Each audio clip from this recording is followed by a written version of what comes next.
باتیں تسلیم کرتے ہوئے تیری توحید میں دراڑ نہیں پڑتی تو جس کے رب ہونے پہ رب ناز کر رہا ہے اس محبوب کی شانیں مانتے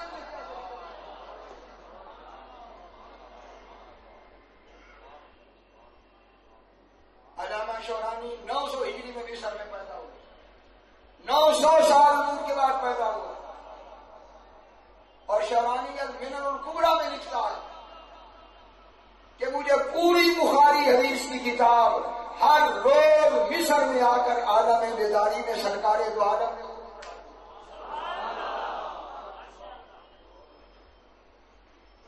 میں اس پہ گفتگو کر سکتا ہوں کہ یہ کیوں نہیں ہے فرماتے ہیں ٹوٹل ہم 8 تھے، ہم 8 کو بخاری پوری حضور میں پڑھا دی۔ شارانی کہتے ہیں ختم بخاری پر جو سرکار نے دعا فرمائی اس کا ایک ایک حرف میرے دل پر نقش۔ تیسری بات کہتے ہیں کہ اب میری کیفیت یہ ہو گئی ہے کہ مجھ میں بشری ثقافت مٹ گئی ہے اور میں مصر میں اپنے حجرے میں بیٹھا ہوتا ہوں اور مدینے میں قبر رسول کو چوم رہا ہوتا ہوں، باتکلم مشافۃً، اور میں حضور سے اس طرح التجا کرتا ہوں جس طرح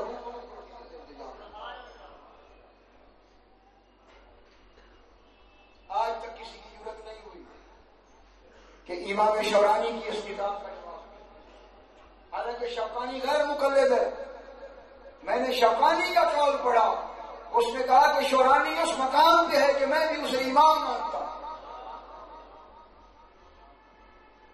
کیا حضور اپنی قبر انور میں نہیں تھے کہ مصر میں بھی تشریف لا رہے ہیں؟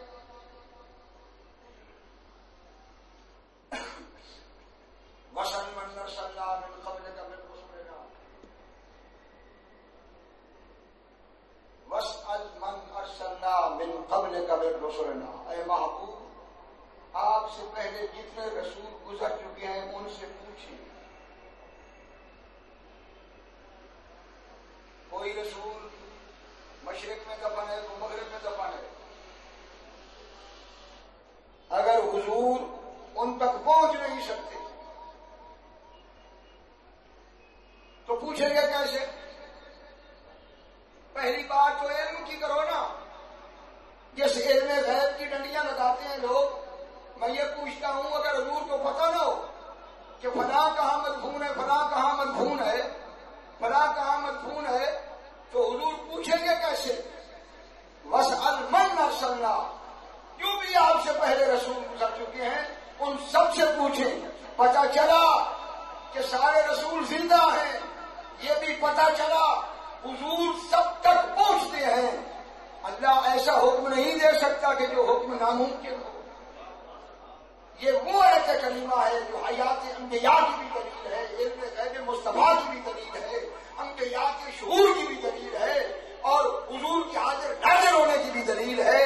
یہ قرآن کہہ رہا ہے کہ ان سب رسولوں سے پوچھیں، رسولوں سے تو تب پوچھیں کہ رسول سب حضور کی مجلس میں ایسے حاضر ہوں جیسے تیری نظر آ رہے۔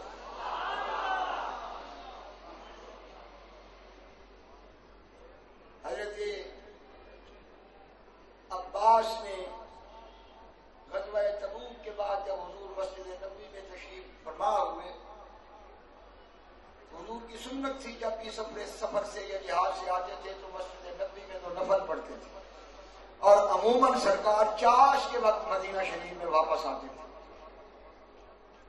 تو مدینے کے لوگ زیارت کے لیے بے قرار تھے، وہ بھی آ جاتے تھے، منافق بھی آ جاتے تھے۔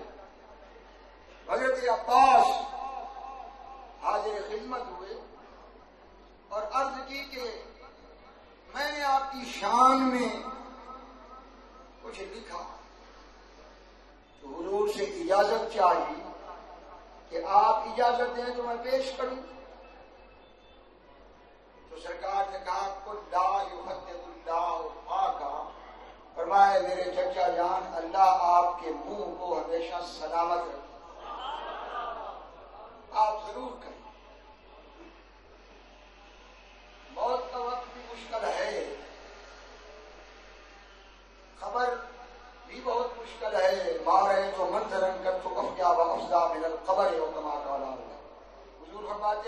اتنے منظر دیکھ کے قبر سے زیادہ گھبراہٹ والا منظر میں نے نہیں، اور وہ بھی نمو عظیم ہے۔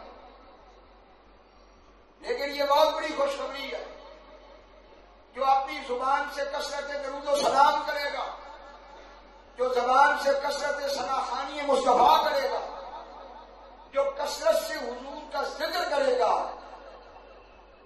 تو اس کا ایک انعام یہ ہے کہ اللہ ہر مقام پر اس کی زبان کو صفات و سلامتی عطا کرے۔ تو وہ پورا قصیدہ ہے جس کا ایک پہلا شعر یہ تھا کہ من قبل جبتا وفی الظلال حین یکشف البرق، کہ اللہ کے رسول یہ کل کی بات ہے، جب حضرت آدم جنت میں پتے اپنے جسم پر چپکا رہے تھے، یہ تو کل کی بات ہے، تو اس سے بہت پہلے آفتاب نبوت بن کر چمک رہا۔ اور کعب بن زہیر جب اسلام لے آیا، جس کے قتل کا حکم حضور نے مکہ کے اندر دیا تھا، مسجد نبوی میں فجر کے وقت اس نے اسلام قبول کیا اور عرض کی کیا میری معافی ہو سکتی ہے؟ تو سرکار نے فرمایا ہم نے تجھے معاف کر دیا۔ تو اس نے کہا کہ کوئی دن ایسا تھا کہ آپ سب سے زیادہ مجھے ناپسند تھے، اور آج وہ صبح ہے کہ روئے زمین پہ سب سے زیادہ مجھے محبوب آپ۔ نعرہ تکبیر، نعرہ رسالت، نعرہ رسالت، عظمت و شان مصطفیٰ، مجلس علماء نظامیہ۔ اس کا پہلا یہی تھا کہ ان النبی لنور یستدعا بہ وسالم من سیوف اللہ مسلول، کہ یہ وہ ذیشان نبی ہے کہ جو سر سے پاؤں تک مجسم نور ہے، اور پوری کائنات کے اندر جتنی ضیاء ہے وہ اس نبی کے وجود مقدس سے ہے۔ امے تو ان رسول اللہ و آدمی والعفو عند رسول اللہ مبذول، میرے قتل کی خبر مجھے پہنچی تھی کہ حضور نے مکہ میں دیا تھا، لیکن جب میں یہاں پہنچا تو میں نے یہ دیکھا کہ سمندر کی لہروں میں بھی وہ سخاوت نہیں جو یہ نبی سخاوت ہے۔ سرکار انبیاء نے اپنی چادر اتار کر اس کے اوپر ڈال دی۔ یہ میں وہ کر سکا کہ ناموس رسالت کی پہلی بات یہ ہے کہ نبی کی حقیقت کا اللہ کے علاوہ کوئی واقف نہیں، اور نبی مجسم نور ہے، جس نے نور ہدایت کہا، اس نے اہل ایمان کی راہ سے ہٹ کر ایک معنی نکالا، لقد جاءکم من اللہ نور، اور هو الذی جعل الشمس ضیاء والقمر نورا، نور قمر کو بھی کہا کہ چاند نور ہے، اور قد جاءکم من اللہ نور، تمہارے پاس نور آیا۔ تمام مفسرین کے نزدیک اس نور سے ذات مصطفیٰ مراد ہے، تو چاند کے لیے بھی نور کا لفظ، نور کے لیے بھی نور کا لفظ، تو چاند کو نور ہدایت کہو گے یا چاند کو مجسم نور کہو گے؟ اے الجمال روبے تو خورشید تار، آنے کی ہستی را شرم بالا تر درش اولا، گرچہ وصولت آمدی عبادت ہما پیغمبراں، اما بمانا بودئی سرخیر جملہ۔ یہ حضرت قطب الدین بختیار کاکی کی یہ قصیدہ کہ تو وہ ذات ہے کہ سورج اور چاند تیرے چہرے کا نور لے رہا۔ یہ نور ہدایت کی قید کہاں سے نکالی؟ مطلق نور کی تقیید کرتے ہو بغیر کرینے کے، اللہ کے مطلق کو مقید کرتے ہو، عام کی تخصیص کرتے ہو بغیر کسی کرینے کے، تمہیں کس نے حق دیا ہے؟ جو ذات ہر روز تہجد میں یہ کہتی رہی، وَفِي قَلْبِي نُورًا وَسَمْعِي نُورًا وَبَصَرِي نُورًا وَيَمِينِي نُورًا وَشِمَالِي نُورًا وَفَوْقِي نُورًا وَتَحْتِي نُورًا وَلَحْمِي نُورًا وَمُهْرِي نُورًا وَعَزْمِي نُورًا وَاجْعَلْنِي نُورًا۔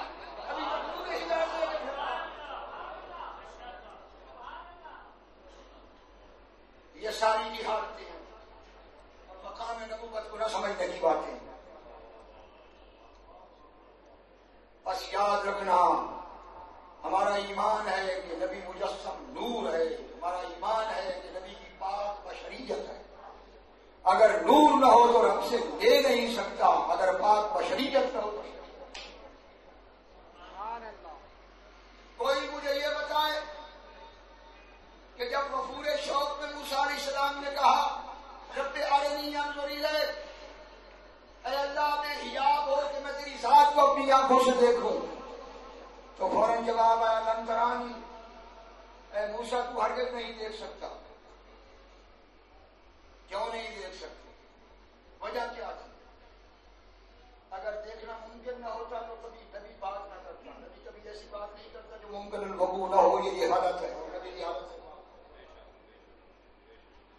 وجہ کیا تھی؟ میں عرض کر دیتا، وہ تو غفور شوق تھا کہ عرض کر دی مجھے اپنا دیدار عطا فرما. وجہ یہ تھی کہ طور پر رب 70,000 کا ایک پردہ ہٹاتا تو عالم امکانات میں سے کس کا وجود باقی رہتا؟ ہر چیز جل کر راکھ ہو جاتی.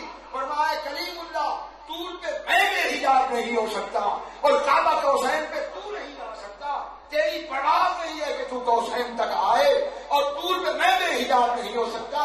اس کے لن ترانی، تو ہرگز نہیں دیکھ سکتا.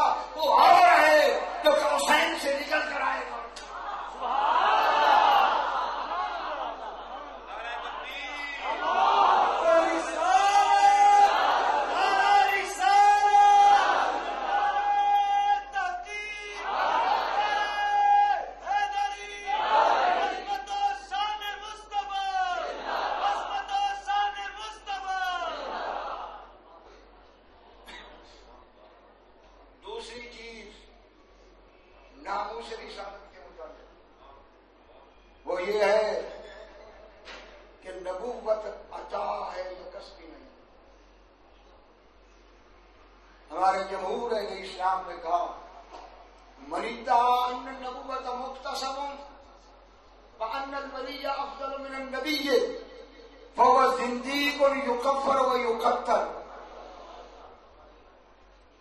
جس نے یہ کہا کہ کوئی محنت کرے بھی نبی بن سکتا، قسم کے ذریعے نبی بن سکتا ہے، یا جس نے یہ کہا کہ ولی نبی سے افضل ہے، جس میں میرے سننے میں آ رہا ہے کچھ لوگ کہہ رہے ہیں کہ ولایت نبی سے افضل ہے،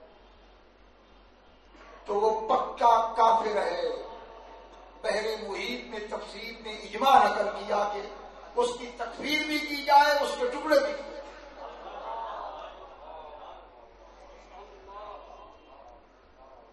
جو ولی کو نبی سے یا ولایت کو نبوت سے افضل کہتا ہے، یا جو نبوت کو کہتا ہے کہ یہ کسبی ہے، نبوت عطائی ہے اور عطا میں غور کرنا. آپ کو تقریریں سنانے کے لیے نہ کریں، آپ کو جذبات میں اٹھائیں گے. میرے سامنے طلبا ہیں اور علماء،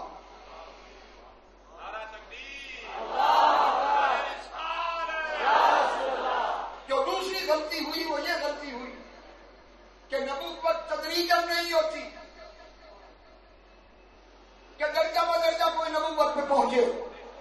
نبوت رب کی عطا ہے اور عطا لمحہ آگ جھپکنے میں ہوتی ہے. جسے رب دے دیتا ہے اسے مکمل کر کے رکھ دیتا ہے، پھر اسے کسی کتاب کی ضرورت نہیں، ہدایت کی ضرورت نہیں، کسی استاد کی ضرورت نہیں. وہ استاد کل ہو جاتا ہے جسے رب نبوت عطا کرتا ہے. انی خالق بشرا فإذا سويته ونفخت فيه من روحي فقعوا له ساجدين. فرشتوں، میں مٹی سے بشر کی تخلیق کر رہا ہوں. جب میں اس کا تصویہ کر لوں کہ اس کے وجود اور اس کے وجود میں روح حیوانی ڈال دوں، ونفخت فيه من روحي، اور پھر میں اپنی جناب سے اس میں روح انسانی پھونکا تو فقعوا له ساجدين. اے مدتوں سے سجدے کرنے والوں اور تسبیح و تقدیس پڑھنے والوں اور نور سے تمہیں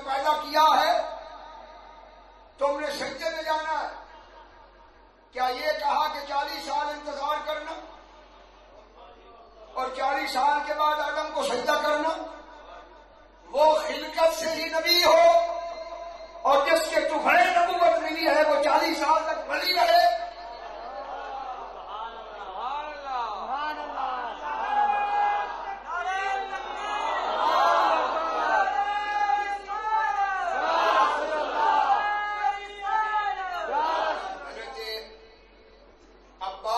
یہ قصیدہ بھی پیش کیا تھا کہ تجلی اللہ فی وجہ آدم فسجدہ الاملاک حین توسلوا.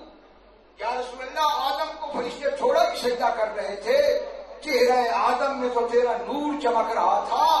آدم تو طفیلی تھے، سجدہ تو تیرے نور کو ہو رہا تھا. جو طفیلی ہے وہ خلقت سے ہی نبی ہو اور جس کے طفیل نبی ہوا ہے وہ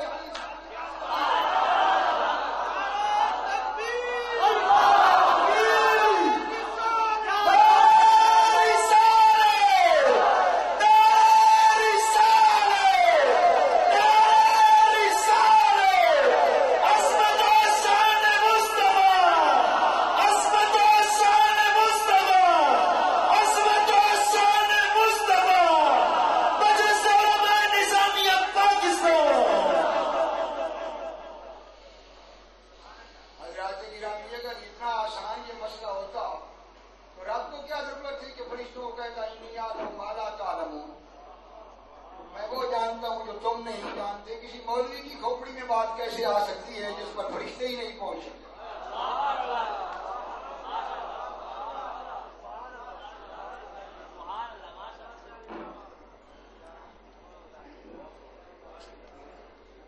پھر فرشتوں کا پردہ اٹھا کہ نہ اٹھا. یہاں تھوڑی سی ایک اور بات نہیں سن لیا کیونکہ وقت میرا پورا ہونے والا. اللہ تعالیٰ نے فرمایا کہ ان کنتم صادقین، اگر تم سچے ہو کہ تمہارا بڑا مقام ہے، خلافت تمہیں ملنی چاہیے، کہ تم تسبیح پڑھتے ہو، میری تقدیس اور میری حمد بیان کرتے ہو، تو انبئونی باسماء ہؤلاء ان کنتم صادقین. یہی ہے نا، ان چیزوں کے نام بتاؤ. تو ان میں سے کوئی بتا سکا؟ کیا ان فرشتوں کو 13-14 چیزوں کے نام دیے جاتے ہیں؟ ذرا غور کرنا. قرآن پڑھ تو جاتی ہو لیکن غور کرو. قال یا آدم انبئہم باسمائہم، اے آدم تو بتا. فلما انبأہم باسمائہم قال لم اقل لکم انی اعلم غیب السماوات والارض بعد ما تبدون وما تکتمون. آدم کو کہا کہ تو بتا. ان کے نام، ان کا استعمال، ان کا خواص سب کچھ ذکر کر دیا. جو کچھ موجودات تھی قیامت تک تھی. یہ کون سی وحی کی قسم ہے؟ علماء تشریف فرما ہے، مجھے بتاؤ یہ کون سی وحی کی قسم تھی؟ یہ وحی شرعی تھی. وحی شرعی تو وہ ہوتا ہے جو فرشتہ لے کے آتا ہے. اگر جبریل لے کے آتا تو جبریل بتا دیتے کہ ان کے نام یہ ہیں.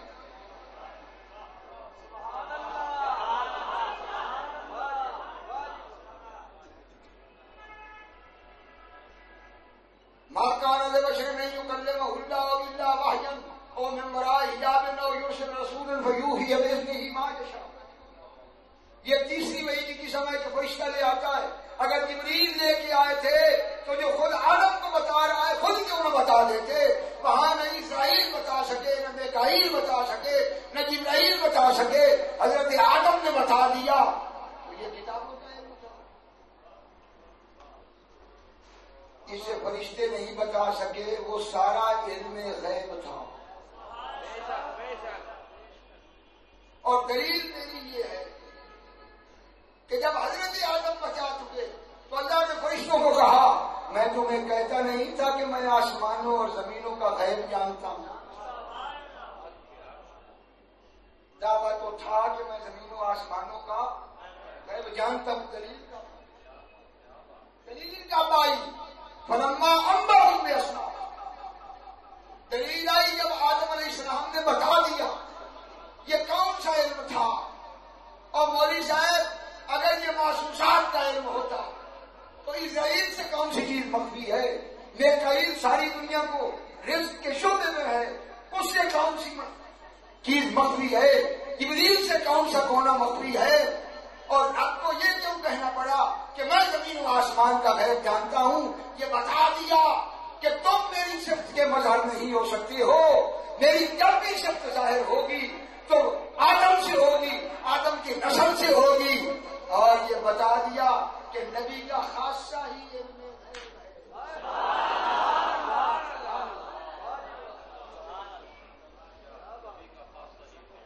اور اسی خاصے کی وجہ سے فرشتوں کو سجدہ کرنا. اس لیے فرشتہ رب کا کوئی مذہب نہیں مان سکتا، کعبہ رب کا مذہب نہیں مان سکتا، عرش رب کا مذہب نہیں مان سکتا.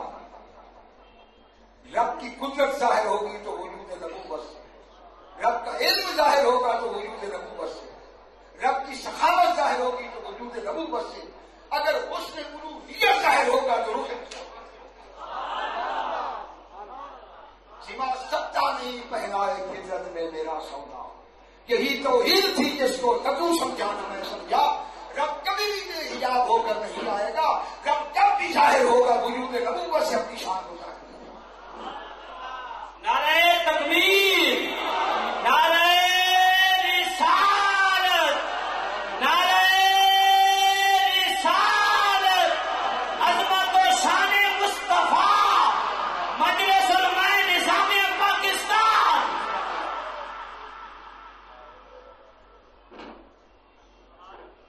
سید انور شاہ کشمیری محدث دیوبند فیض الباری جو بخاری شریف کی شرح اس میں لکھتے ہیں کہ مارے تو بالقرآن موردن او ہم میں نہاتا. پورے قرآن میں کہتے ہیں اس ایت سے زیادہ مشکل مقام میں نہیں ہے. وہ کون سی آیت ہے؟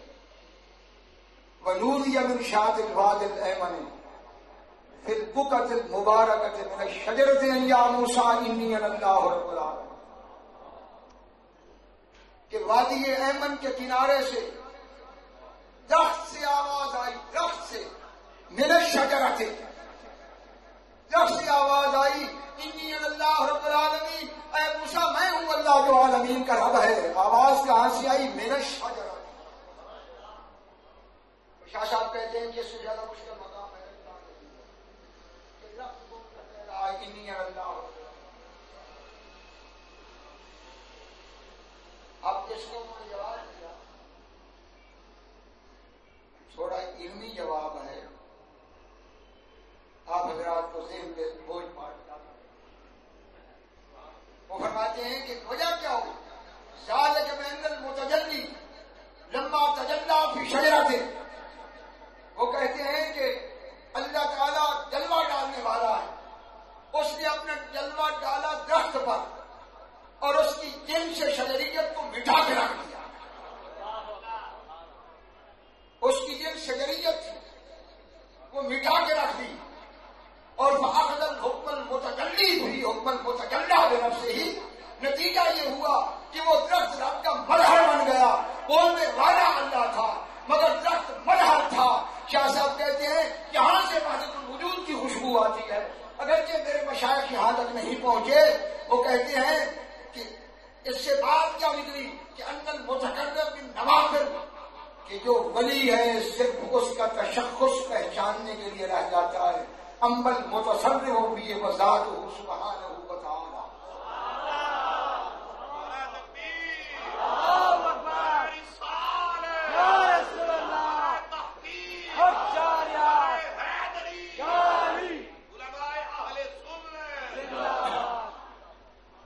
اگر درخت پر تجلی پڑے تو اس کی جن سے شجریت مٹ جائے، تو ولی پر تجلی پڑے تو اس کی جن سے بشریت نہیں مٹ سکتی. کیوں روا باشد ان اللہ از درخت کہ روا نبوت جو گویا نیک بخت. رومی کہتے ہیں کہ درخت ان اللہ کہے تو ٹھیک ہے، منصور الحق کہے تو غلط ہے. اگر درخت حق کا مظہر بن سکتا ہے تو غلام گنج بخشے فیض آدم مظہر نور خدا، ڈھاک سارا پیر کامل کاملا.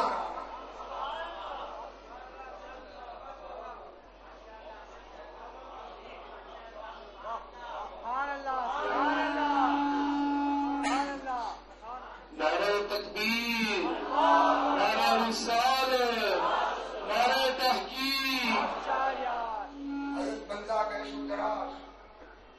سید نصیر الدین چراغ دہلوی کے غلام اور خلیفہ سید ہیں. کسی نے دیکھا کہ حضور گنج شکر کے مزار پر رات کے پچھلے حصے میں ان کے جسم کے ٹکڑے ہوئے پڑے. آپ بھی سنتے ہوں گے کہ فلاں بزرگ کے ٹکڑے ہو گئے. کسی درویش نے دیکھا. جب صبح ہوئی اس نے کہا حضرت میں نے رات آپ کو اس حالت میں دیکھا. تو وہ اللہ والے اپنے آپ کو چھپاتے ہیں. آج کا کوئی پیر ہوتا تو وہ کہتا جی جی بالکل میرا مقام غوث اعظم کا. پہلے یہی ہوتا تھا نا کہ مرید پیر ڈھونڈنے کے لیے سفر کرتے تھے. اب آپ کو ضرورت نہیں رہی. اب پیر ہر ایک کے دروازے پہ خود آ رہا ہے مرید کرنے کے لیے. آپ پیر ڈھونڈ رہے ہیں مریدوں کو.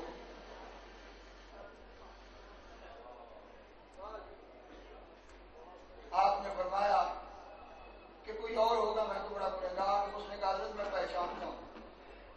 جب دیکھا کہ یہ ٹلنے والا نہیں ہے اس کو ٹالنے کے لیے آپ نے فرمایا کہ میں تو بڑا گنہگار ہوں, البتہ میں سمجھا سکتا ہوں کہ یہ ٹکڑے ہوتے کیسے.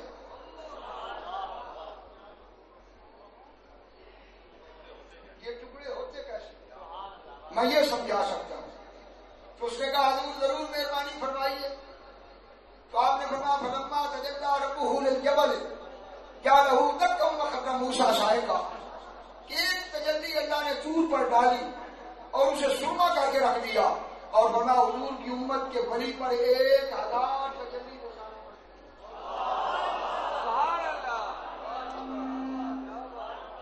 تو اسے تو کیما ہو جانا چاہیے.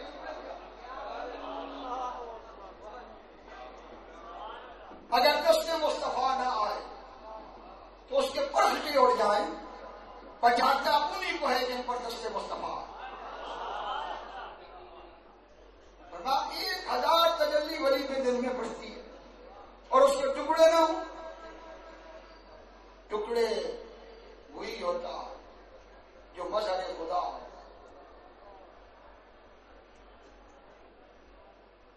سرکار اقدس صلی اللہ تعالی وسلم نے فرمایا کہ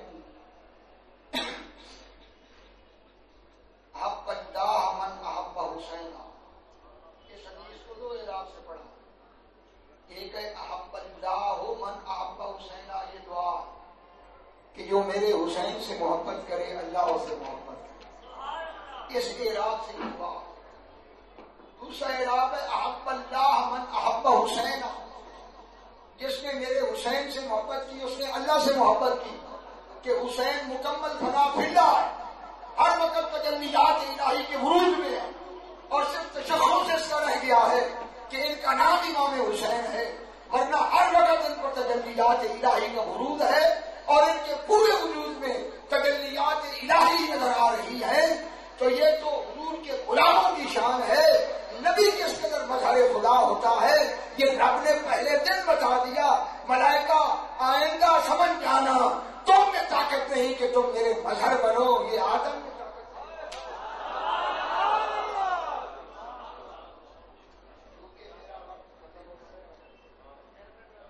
یہ میں 2 نقطوں میں بات کر سکا, ورنہ اگر میں جو اور بھی کچھ وجوہ ہیں ان پہ ذکر کروں تو پھر کسی اور کی آپ کو تقریر کا ٹائم نہیں ملے گا. یہ وجہ یہی ہو جائے گی. اس لیے میں انہیں پہ اتفاق کرتا ہوں. دعا گو نظامیہ علماء کے جنہوں نے خوبصورت کانفرنس منعقد کی, اور میں آپ حضرات سے گزارش کروں گا کہ اگر آپ چاہتے ہیں ناموس رسالت کے تحفظ کے لیے تو کثرت سے اس قسم کی مجلسیں قائم کریں اور ایسے کئی علماء کو بلائیں جو صرف وقت ضائع نہ کریں بلکہ لوگوں تک مقام نبوت, عظمت رسالت اور خصوصیات سید اعظم یہ پہنچائیں. یہ بہت بڑا وظیفہ. اللہ تبارک و تعالی اس کوشش کو قبول فرمائے اور اللہ تعالیٰ نے یہی عقیدہ دے کہ جشن فتح مکہ منایا گیا تو حضور کی ثنا خوانی سے منایا.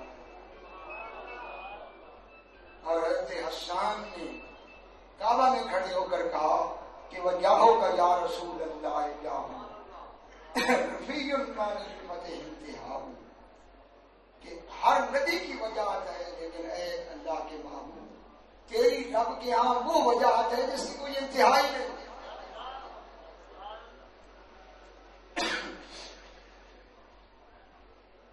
جبریل امین اللہ فینا وروح القدس لیس لہ کفاء الا ابلغ ابا سفیان عنی فانت مجبب نخب ہواء تذل دیادنا متمترات یلتمہن بالخمر النساء۔ پڑھتے پڑھتے پڑھتے جو آخری حضور کی شان میں نذرانہ تھا وہی ناموس رسالت ہے، اور وہی تھا خود ناموس رسالت کہ فإن ابی و والدتی و ارضی۔ اے کفار سن لو، میرا باپ میری ماں اور میری جان لعرض محمد منکم وقاء، ناموس رسالت پر سب کچھ قربان ہے۔ فقال رسول اللہ امی و خالتی وعمی وآبائی ونفسی ومالیا انہو علی کل شیء قدیر وانہو لرؤوف رحیم وما ذلک علی اللہ بعزیز۔